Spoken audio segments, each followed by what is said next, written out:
پھر واپس مشکل سے پٹری پہ لاتے ہیں، پھر کوئی آتا ہے اس کو اڑا دیتا ہے، پھر کوئی بیسک ڈیموکریٹس بن جاتا ہے، کوئی کچھ اور بن جاتا ہے. تو اب آپ تو ماشاءاللہ اس کے تو اب لرنڈ ہینڈ کو ہم کوٹ کریں، وہ اپنی امریکن کانٹیکس میں ٹھیک ہے، ان کی بات، ان کے آئین نے بہت ساری چیزیں کی تھی جو ہمارے آئین نے کبھی نہیں کی. سلیوری ان نے الاؤ کی تھی، ویمن کو رائٹس نہیں دیے تھے، وہ ان کا لیگل کانسٹیٹیوشنل باتیں تھیں. ہمارا آئین ہے ہی پروگریسو ٹو بگن ود، سو اس میں آپ زیادہ پروگریسو ایلیمنٹ مزید کیا ڈالیں گے؟ پروگریسو جو لفظ ہے اس سے ضروری نہیں ہے، کبھی کبھی پرانی چیزیں بھی اچھی ہوتی ہیں، یہ بھی خیال رکھیے. یہ ضروری نہیں کہ بہت اچھا لفظ ہے. یہ بتائیے فیصل صاحب، جی، while interpreting the constitution, do we exclude from consideration Western concept? the bitter realities? You cannot. The way the elections were held, serious questions are raised. It is all about the people, their right of vote. Yes. So how do we interpret the constitution in the light of whatever has happened? And the same had also happened in 2018. But the country was not governed under the constitution. The manner in which people have alleged that they didn't have level playing field.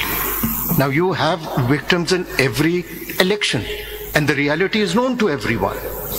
How do we then interpret the constitution, allow the coercive apparatus to continue and achieve their purposes, or to interpret the constitution so that the people are not disenfranchised? Yes. That's the question. Yes. That reality, you see, is known to all of us. Yes. Anyone giving a press conference is forgiven. Those who don't are picked up. And this is all which is in the knowledge of everyone. So should this court just shut its eyes and allow a political party to face these challenges? Or it's not about the political party, it's about that voter, of that common man, how to protect his right. My Lord, I agree with you, but I think the difference between what your Lordship is saying and what the Chief Justice is saying, and you know, it's a recognized academic difference, is that His Lordship, the Chief Justice, believes in a literal and a historical interpretation of the Constitution. That's a perfectly valid school of thought. I don't believe in that. I don't think that such an interpretation will be able to make the constitutional functional, but let me now move forward. But it's a genuine debate. I must admit it's a genuine debate. as far as I am concerned. جی سر. سر آپ تو progressive interpretation. ہم progressive, وہ بھی میں بتاؤں گا کہ اس میں میں نے کیا کیا. دیکھیں اصل بات تو یہ ہے کہ ہم سب یہ بات کریں کہ لیول پلینگ فیلڈ کسی کو نہیں ملا، سب کچھ ہوا، لیکن جس کو نہیں ملا وہ تو آج تک ہمارے سامنے نہیں آئی ہے. نہ پی ٹی آئی آئی ہے، نہ ہمارے پاس وہ کینڈیڈیٹس آئے ہیں. جی جی سر، یو آر ناٹ، آپ نے بھی پورا چیلنج نہیں کیا، آپ بھی رک گئے، آپ بھی آدھے راستے میں رک گئے. وہ ایکسپلین کریں. آج اگر ان میں سے کوئی آتا تو شاید سچویشن کوئی اور ہوتی. اور میں سر یہ آپ کو یاد دلا دوں، جی جی، آئی جب ضرورت ہوتی ہے آتے ہیں. اگر آپ شاید دیکھیں کنوینئنٹلی کچھ چیزیں جو پسند نہیں آتی ان کو نظر انداز کر دیا جاتا ہے. وہ وقت بھی تھا جب ایک 3 ممبر بینچ تھی سپریم کورٹ کی اور پاکستان میں الیکشن نہیں ہو رہے تھے. وہ بھول گئے. پی ٹی آئی کے صدر تھے ڈاکٹر عارف علوی، انہوں نے تاریخ دے دی تھی، کیوں نہیں دی تھی؟ وہ بھی ہم نے دی نا. پی ٹی آئی ہمارے سامنے تھا، ایس ایم ظفر صاحب ان کے وکیل تھے، وہ سینیٹر بھی آج وہ شاید نظر نہیں آ رہے ہیں ہمیں، سوری علی ظفر صاحب تو آج نظر نہیں آ رہے ہیں. تو یہ نہ کہیے، یہ خوب یہ انگلیاں اٹھانا اور یہ باہر بڑے بڑے شوز کرنا، سچ بھی کبھی کبھی بول دیا کریں. الیکشن کس نے کروایا، پھر الیکشن رکوائے کس نے کوشش کی؟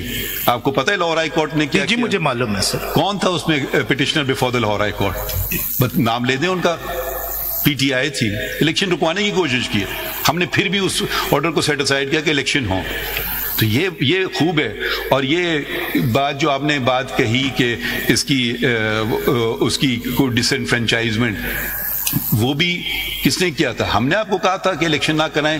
آپ تو نہیں، آپ تو کنفلکٹڈ نہیں ہیں یا ہیں، مجھے نہیں سمجھ آ رہا آپ کس کو ریپرزینٹ کر رہے ہیں. کیونکہ پی ٹی آئی کو ہم نے کہا تھا الیکشن نہ کرائیں. منت سماجت کی تھی الیکشن کمیشن نے کہ بھئی الیکشن کروا لو. کون تھا prime minister? Mister Imran Khan تھے پرائم منسٹر. وہ بھی انفلوئنس کر رہے تھے کہ باہر کے فورسز الیکشن کمیشن پہ سال بھر کی تاریخ دے دی کہ بھئی الیکشن کرا لو. اب یا تو کہیں پھر قانون پاکستان کے ہیں ہی نہیں کچھ، اس کے معنی نہیں رکھتے ہیں، اس کو ردی کی ٹوکری میں پھینک دیں، وہ تو ایک الگ آرگیومنٹ ہو سکتا ہے۔ جب ہم ووٹر کی بات کر رہے ہیں تو ووٹر کا مطلب ہے جو 8.5 لاکھ ممبر تھے، ہمیں بتائے گئے تھے پی ٹی آئی کے، ان کا حق کدھر گیا؟ کیا آپ 3 لوگوں پہ 91 لوگ آفس ہولڈرز کے مانے الیکٹڈ؟ کیا نو آپ دیکھیں، آپ بار بار دیکھیں، جب آپ آدھی بات نہ کریں گے پوری، پھر آپ آدھی بات، سب جوڈس کیسے فیصلہ ہو گیا ہے؟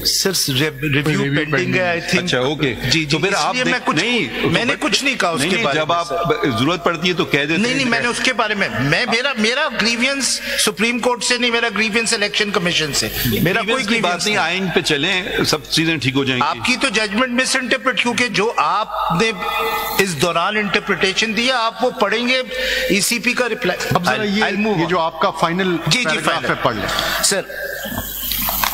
Although such a proportional، یہ آپ نے کہا ریویو کیا، مجھے تو پتہ نہیں کوئی ریویو ہوئی ہے، ذرا there is a review I think۔ ہاں جی ریویو فائل ہوئی، جی ہمیں سب ریویو ہوئی ہے نا، 13 جنوری والے فیصلے کے خلاف ریویو فائل ہوئی، ریویو فائل جی ابھی تک لگائی نہیں ڈسپائٹ لیپس آف 5 months۔ جی حامد خان صاحب ہمارے ساتھ آتے رہتے ہیں، کبھی انہوں نے ایک دفعہ بھی ذکر نہیں کیا اس بات کا، ایک دفعہ بھی نہیں ذکر کیا ہے۔ آپ نے کبھی ذکر کیا ہے میرے سامنے؟ کبھی آپ نے ذکر کیا ہے؟ یاد دہانی ہماری کی، اگر آپ نے فائل کی ہوئی تو ریویو کی لگی نہیں، کیوں نہیں؟ بہرحال ادھر معلوم کیجئے۔ چلیں فیصل دیکھیے سر۔ Although, next point sir, although such a proportionate representation system for reserve seats is to be governed in accordance with law, this is the other word used in the provision. But this is critical sir, but no such law can override the constitutional provisions themselves in letter and spirit. Secondly, now this is very important, there is nothing in Article 51 and 106 of the Constitution which requires the schedule for reserved seats nomination process as well as the submission of the list of candidates to be necessarily issued before the general election. Nor does Article 51 and 106 of the Constitution put any restrictions on the issuance of a separate or fresh or amended election schedule for parties who only secure general seats in the assembly after the joining of the independents of such political party. This is my other critical point.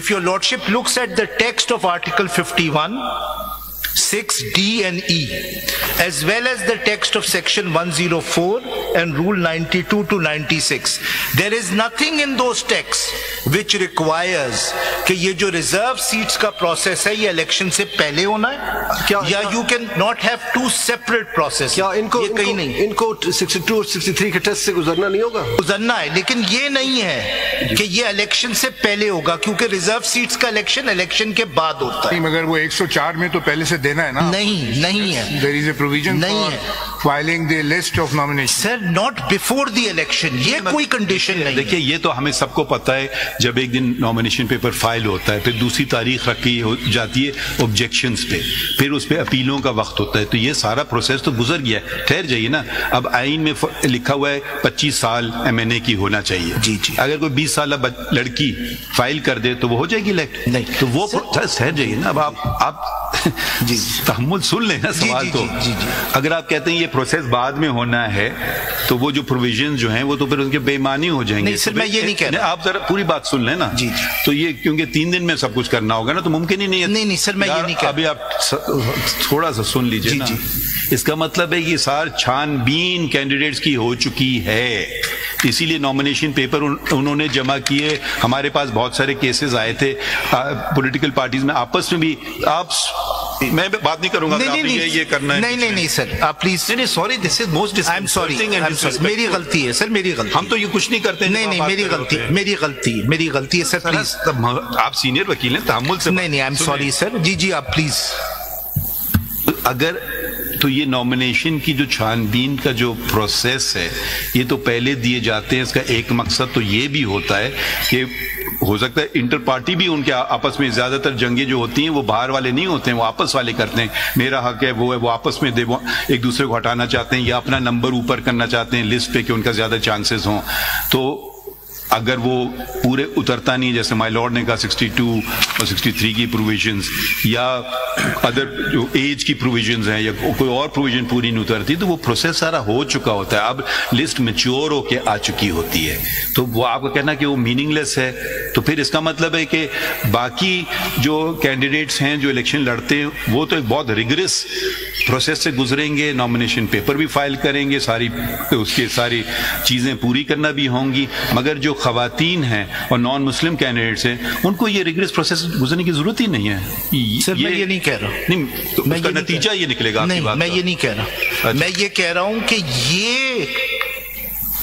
Us process کو general election سے پہلے ہونا constitution میں نہیں لکھا ہوا ہے، that is my point. Constitution میں لکھا ہے ان اکارڈنس ود لا۔ اب میں اس پہ بھی آتا ہوں، پہلے میں اس پہ ویدر الیکشن ایکٹ نہیں لکھا ہوا ہے، اس پہ بھی نہیں لکھا ہوا جی، دونوں میں نہیں لکھا بات سن لیں، مگر اس کی اسکروٹی تو سیکشن 62 کے مطابق ہی whether election act is not a law. Sir میں ابھی بوتھ پہ پہلی تو بات آپ آرٹیکل 51(6)D اور E دیکھ لیں، کہاں لکھا ہوا ہے کہ یہ لسٹیں یا یہ نامینیشن پروسیس جنرل الیکشن سے پہلے ہونا ہے، نہیں لکھا ہوا ہے۔